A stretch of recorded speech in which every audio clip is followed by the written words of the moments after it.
제가 이제 운용사에 있으면서 오히려 막 300억, 400억 이렇게 작은 기업들이 찾아와서 시가총액을 높이려고 하는데 어떤 방식으로 높일 수 있을까요? 물어보시기도 하고 투자자들과 소통하고 또 배당을 하고 자사주 매입을 하시고 그런 부분을 소리를 내신다면은 이익의 상승을 알아봐 줄 것 같습니다. 이런 부분을 말씀을 드리죠. 이제 기업 담당자분들께 잘 받아들여 주시고 기업들이 따라가고 있습니다. 약간 주주 가치가 올라가는 소리이고 주주 가치가 올라간다. 이거는 코스피 밸류에이션이 올라갈 수 있다. 안녕하세요. 저는 삼성 액티브 자사운용에서 배당 펀드 운용하고 있는 남은영입니다.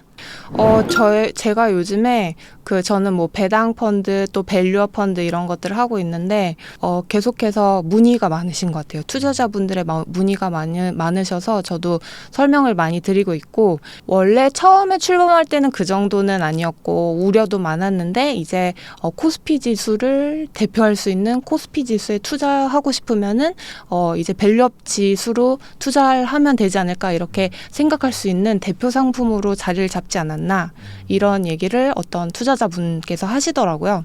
그래서 왜 이렇게 밸류업 지수가 작년에 이제 코스피 75% 오를 때 왜 90%가 올랐지?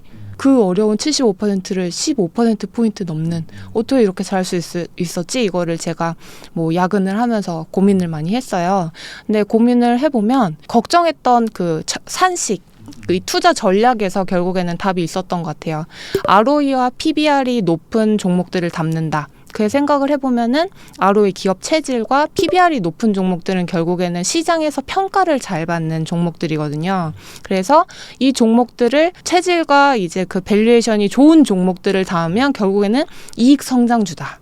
이렇게 된 거죠. 그래서 이게 결과적으로 지수에 있는 비중을 생각해 보면은 반도체가 원래 코스피는 40% 수준인데 밸류업 지수에서는 50% 수준으로 반도체 비중이 높았고, 또 자동차 같은 경우에도 2배로 갖고 있었고, 은행 같은 경우에도 코스피보다 높은 비중을 갖고 있었거든요. 그래서 코스피가 이익 성장이 작년에 50% 정도 나왔어요. 근데 영업이익 50% 올라갈 때 밸류업 지수는 더 이익이 많이 올라가는 그런 종목들을 많이 가져가면서 좋은 수익률을 낼 수 있지 않았나, 이렇게 생각을 해서 결국엔 좀 모멘텀적인 성격을 가지고 있었거든요. 그래서 코스피 지수가 갈 때 더 갈 수 있는 그런 성격을 가지고 있었다, 이렇게 말씀드리면 될 것 같습니다. 네, 이것도 또 재밌게 약간 말씀드릴 수 있는 부분인 것 같아요. 정말 정책들이 이런 게 발표가 됐습니다. 이런 부분도 제가 작년부터 계속해서 말씀을 드리고 있어요. 정책들이 사실 정말 다시 한번 짚어드리면 상법 개정도 1, 2, 3차가 진행이 됐고, 거기에 배당 분리과세도 진행이 되면서 올해부터 이제 배당 분리과세를 받게 되죠. 그런 부분은 이제 기저에 있는 기본적인 정책이고, 거기에 대해서 기업들이 따라가겠냐, 이게 많은 분들이 걱정하던 부분이에요. 한국 기업들이 그 정책에 따라가겠냐 걱정하던 부분인데 기업들이 따라가고 있습니다. 기업들이 정말 따라가고 있고, 저 같은 경우에는 제가 이제 운용사에 있으면서 오히려 막 300억, 400억 이렇게 작은 기업들이 찾아와서 이 시가총액을 높이려고 하는데 어떤 방식으로 높일 수 있을까요? 이렇게 저한테 물어보시기도 하고, 그리고 제가 약간 이런 부분들이 부족한 것 같습니다. 투자자들과 소통하고 또 배당을 하고 자사주 매입을 하시고 그런 부분을 소리를 내신다면은 좀 더 이런 이익의 상승을 알아봐 줄 것 같습니다. 이런 부분을 말씀을 드리죠. 이제 기업 담당자분들께 잘 받아들여 주시고 정말 그런 식으로 이 시가총액을 올리려는 노력을 하시더라고요. 그런 부분들이 있었고, 또 이제 주총이 3월에 지나갔잖아요. 3월 주총에서도 되게 많은 어려움이 있었다고 하시더라고요. 많은 안건들이 변경돼서 이제 올라왔는데, 의결권을 이제 제시하는 것에 있어서 예전에는 무조건 찬성을 했는데 이제 소액주주들의 목소리가 커졌잖아요. 그래서 무조건 찬성이 나오지 않는 상황이에요. 소액주주들이 결집하고 있는 상황이고, 그래서 최근 같은 경우에는 이사의 보수한도 이런 것들에 대해서 많이 반대가 나왔다고 하고, 저희가 생각해서는 이 정도까지 할 일인가 싶기는 하지만 이사의 보수 한도가 기업 이익이 유지가 되는데 이사의 보수 한도를 높이는 것이 맞는가? 그래서 반대가 나왔다. 이런 사례도 있다고 하더라고요. 그래서 지금과 같은 상황에는 예전에는 이익은 유지가 되면서 종업원 같은 경우에는 더 많은 보수를 받아갈 수 있어. 그래서 많은 보수를 받아서 예전에는 자기 주식을 취득을 해서 증여를 받으시고 그런 대주주분들이 있었죠. 근데 지금 같은 상황에서는 그런 게 좀 어려울 수 있다. 이게 약간 주주 가치가 올라가는 소리이고 주주 가치가 올라간다. 이거는 코스피 밸류에이션이 올라갈 수 있다. 이렇게 이해를 하실 수 있을 것 같습니다. 큰 흐름으로 이어질 수밖에 없다고 생각을 해요. 이게 정말 한시적인 정책이 아니라 결국에는 뭐 세법과 상법의 변경이었잖아요. 그래서 이 법의 변화는 계속해서 이어질 수밖에 없다고 생각을 하고 또 거기에 대해서 어떤 분들은 이 그 배당 분리과세도 3개년 동안 한시적으로 실행이 되는 거잖아요. 그래서 3개년 동안 한시적으로 실행을 하고 끝나는 것이 아니냐 이렇게 생각을 하시긴 하지만 이게 결국에는 그 선진국화된 정책으로 가려면 배당 분리과세를 할 수밖에 없어요. 한국 같은 경우에는 배당에 대해서 분리과세를 하지 않았지만 다른 국가들은 심지어 중국까지도 뭐 미국, 일본, 대만 이런 시장뿐만이 아니라 유럽 국가들, 중국까지도 배당에 대해서는 분리과세를 하는 상황이거든요.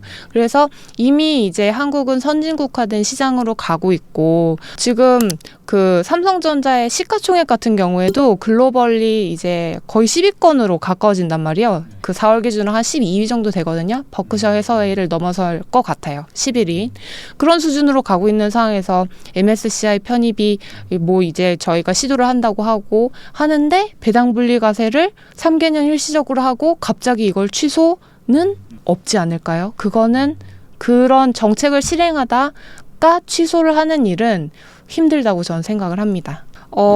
액티브 ETF 같은 경우에는 이런 그 지수 변경에 앞서서 대응을 하거든요. 그래서 그 부분이 항상 포인트가 됐었기 때문에 선제적인 대응을 하면은 그게 그 수익률 면에서도 알파가 될 수 있지 않을까 이렇게 조심스럽게 예측을 하고 그 부분을 좀 참고해 보셔도 좋을 것 같고요. 그리고 최근에는 또 아까 말씀드렸던 산식이 ROE와 PBR이잖아요. 근데 이익이 많이 올라간 기업들 또 그 시장 평가가 올라간 기업들이 굉장히 많거든요. 그래서 그 부분이 또 지수 편입에 있어서 굉장히 경쟁이 치열해지지 않을까. 결국에는 이익이 성장하는 기업들을 좀 더 이 모멘텀의 성격을 더 세게 가져갈 수 있는 좋은 그 지수로서 거듭나지 않을까 이런 기대를 일단 갖고 있습니다. 이 차이를 쉽게 설명해 드린다면은 결국에는 목표가 다른 것 같습니다. 결국에는 패시브나 액티브나 상품 자체가 일단은 중요한 거고요. 어떤 지수를 따르는지 어떤 벤치마크를 따르는지 그 이름이 중요한 거고 패시브는 그 지수, 상품의 그 목표를 그대로 지키는 게 패시브의 목표인 거고 액티브 같은 경우에는 그 지수 대비 초과 수익률을 추구하는 것. 그러니까 그 지수 대비 더 알파 수익률, 더 높은 수익률. 을 추구하는 것이 다르다고 볼 수 있겠습니다. 그래서 좋은 장에서는 더 좋은 수익률을 내고 또 장이 안 좋을 때는 더 방어를 하는 것이 액티브 ETF의 목표인 거고요. 그게 장기적으로 계속해서 쌓여 나간다면은 수익률이 좀 더 좋은 수익률을 확인을 하실 수가 있겠죠. 최근에 장이 워낙 좋았기 때문에 그 수익률을 확인을 하실 수가 있었던 것 같아요. 특히 이제 액티브 ETF가 이제 막 이제 태동하는 시장이거든요. 이제 뭐 5년이 좀 안 됐고 작년에 좀 더 크게 성장을 했어요. 그래서 패시브 대비 액티브 ETF의 그 성장률이 작년에 크게 이제 괄목할 만했고 지금 이제 연초에도 그런 상황입니다. 그래서 거기에 대해서 저희가 왜 그럴까 많이 생각을 해봤는데 결국에 작년에는 액티브 ETF들이 패시브 ETF보다 더 좋은 수익률을 낼 수 있었죠. 좋은 장에서. 그래서 이제 투자자분들이 그 수익률을 확인을 하시고 이런 장에서는 이런 상품으로 대응을 하면 되겠다. 그 부분을 좀 더 알아주신 게 아닐까 생각을 하고 있습니다. 정말 최근 들어서 오히려 변동성이 더 컸잖아요. 그런 상황에서 오히려 저희가 주목을 한 거는 연초 들어서 액티브 ETF의 성장세가 큰 거는 이 지수가 박스권일 수 있다는 그 우려가 좀 있어요. 이제 투자자분들이 워낙 이 지수가 한 번에 많이 갔기 때문에 약간 종목장이 되지 않을까, 박스권이 되지 않을까 그런 우려들이 좀 있으세요. 투자자분들 사이에서. 그런 상황에서는 오히려 액티브 ETF가 빛을 발할 수 있는 거죠. 근데 그 상황에서 이제 전쟁이 터졌고 정말 한 달에 20%가 그 빠지는 그런 상황 상황이 왔죠. 근데 그런 상황이 된다고 생각을 해보세요. 그러면 액티브 ETF 같은 경우에는 생각했던 것보다 유가가 튀네. 그리고 생각해보다 금리가 튀네. 이러면서 방어주를 교체하는 전략을 가져갈 수 있고, 또 저희가 생각해보면 이제 전쟁 전에는 되게 뭐 이제 경기가 좋아지면서 반도체 기업들이 돈을 벌면서 소비재 기업 애들까지 온기가 올 거야, 이런 기대감이 있었죠. 근데 지금 같은 경우에는 살짝 이제 경기 둔화에 대한 그 걱정이 앞선 상황이에요. 그 상황에서 저희가 좀 더 치고 나온 게 신재생 기업들이죠. 그 워낙 유가가 높은 상황에서 균형점이 다시 생성이 될 것이기 때문에 지금 만약에 전쟁이 종결이 된다고 해도 카타르 같은 경우에 글로벌의 20%에 해당하는 가스 시설을 갖고 있거든요.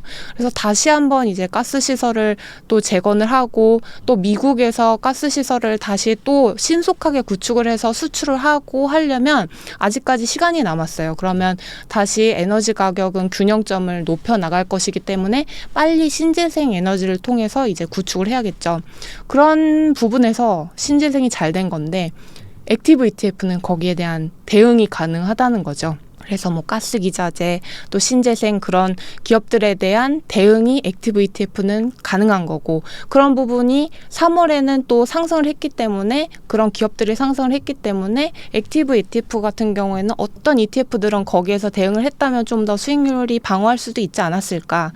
그래서 그런 부분이 액티브 ETF가 잘한 부분이고, 잘 할 수 있는 부분이고, 차별화되는 모습을 보여줬다면 또 투자자분들이 이렇게 계속해서 선택을 하실 수 있지 않을까, 이런 생각을 합니다.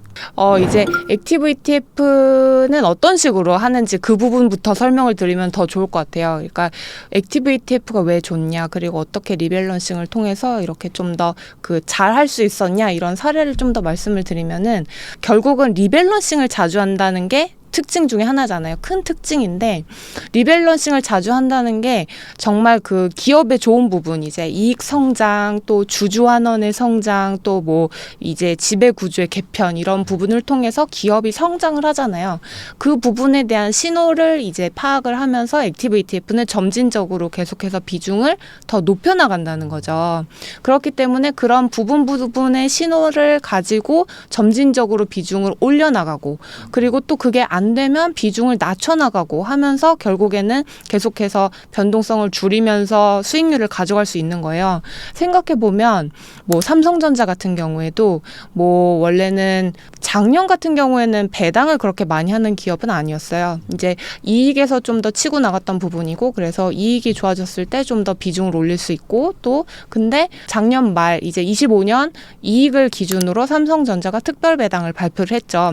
특별 배당 발표를 하면서 배당 분리과세 기업으로 이제 포함이 됐어요. 그래서 고배당 기업에 포함이 되면서 배당 분리과세가 됐는데, 그러면 삼성전자 같은 경우에는 이익도 좋으면서 배당도 잘하는 기업, 좋은 기업이죠. 그렇게 하면서 계속해서 비중을 높여나갈 수 있었다. 그렇게 된다면 결국에는 리밸런싱을 잘하면서 주도주를 많이 가져갈 수 있는 사례가 된 거죠. 그래서 이란 전쟁은 어떤 사례가 되냐면, 이란 전쟁처럼 이런 특수한 사례가 있을 때는 비중을 낮춰나가면서 방어를 할 수 있다는 액티브 ETF의 장점, 그리고 또 이런 삼성전자의 사례에서 봤을 때 여러 이제 그 이익 상승의 신호들을 보고, 뭐 주주하는 이런 기업 이익, 기업 가치의 상승 신호들을 모아서 결국에는 비중을 많이 가져갈 수 있었다. 주도주를 확실하게 가져갈 수 있는 이런 액티브 ETF의 장점, 이렇게 보시면 될 것 같습니다. 그걸 좀 더 약간 객관적인 입장에서 말씀을 드려보자면, 일단 액티브 ETF가 3종, 3종, 그리고 패시브 ETF가 9종 상장이 되어 있습니다. 근데 패시브 ETF 같은 경우에는 말씀드렸다시피 지수를 이제 따라가는 게 목표죠. 그리고 나머지 3개 ETF는 어떤 식으로 구분을 해보시면 좋을 것 같냐면, 이건 뭐 다른 ETF에도 해당이 될 것 같아요. 이제 아까 제가 말씀드렸다시피 기업 가치를 높이는 요인을 제가 생각하기에는, 분류하기에는 이익 성장과 주주 환원의 성장, 그리고 또 거버넌스의 개선 이렇게 저는 세 가지로 생각을 하는데요. 그 세 개의 ETF 모두 각각 그 목표하는 부분이 다를 것 같아요. 그러니까 어떻게 보면 주주환원의 성장을 중점적으로 보고 이런 금융주를 더 세게 담는 액티브 ETF도 있을 것이고 또 어떤 ETF는 그 세 가지 면을 다 이렇게 조목조목 봐서 어떤 국면에서는 이익 성장이 좋다, 배당 ETF, 배당 성장이 좋다, 뭐 이렇게 이 부분을 조정을 해가는 그런 ETF도 있을 것이고 그런 부분에서 어떤 부분이 본인과 맞는지 선택을 하셔서 선정을 하시면 좋지 않을까 생각을 합니다. 액티브 ETF를 적립식으로 매수를 해도 되는지 그 질문이 정말 저는 좋았던 것 같아요. 많이 질문해 주시는 부분은 아닌데 그 제가 작년 장에서 느꼈던 게 뭐냐면 ETF를 트레이딩을 전량을 매도하시는 분들이 있잖아요. 근데 그런 것보다는 저는 제가 봤던 이 시장은 이제 ETF를 코어 ETF를 두고 세틀라이트 전략으로 사고 파는 게 저는 정말 좋은 것 같다 이 생각을 개인적으로 했어요. 작년 장을 생각해 보시면 코스피가 75% 갔잖아요. 근데 거기에서 어떤 걸 사든지 뭐 수익을 많이 얻은 분들이 있으시겠죠. 그래서 내가 잘했다 이렇게 생각을 하고 좀 더 만족감을 얻으실 수는 있었겠지만 코스피 75%보다 잘한 분들이 많으실까? 거기에 대해서는 살짝 약간 의구심이 들기는 해요. 근데 그럴 때 지수를 잘 따라갈 수 있는 코어 ETF 하나를 제대로 처음부터 끝까지 박아놓고 뭐 나스닥 ETF, 밸류업 ETF 이런 것들을 아예 처음부터 끝까지 박아놓고 세틀라이트 전략으로 뭐 방산주, 조선주 이런 것들을 갈아 끼는 전략을 했다면 75%의 뭔가 약간 알파 아니면 75% 가까이 더 가져가실 수 있지 않았을까 이런 생각이 들거든요. 많은 분들은 내가 약간 잘 트레이딩을 하고 있어 이러면서 결국엔 트레이딩을 하면은 무릎에 사서 어깨에 팔거든요. 그러면 작년에 75%를 다 가져가시기 힘드셨을 거예요. 그래서 이런 식으로 제가 생각하는 ETF 트레이딩 팁 아까 말씀드렸던 건 이제 주식에 대한 팁이었잖아요. 이제 ETF 트레이딩에 대한 팁은 코어 ETF 를 박아놓고 세틀라이트로 사고 파는 전략 이렇게 하면은 시장을 따라갈 수 있다. 이 부분을 꼭 말씀드리고 싶었습니다. 오늘 코드 풀어 이 밤에 디코 같은 황금처럼 속은 다리로 거래된 양심 줄 세월이 포트 나는 줄 안 타고 줄 밑을 디코 집에는 말이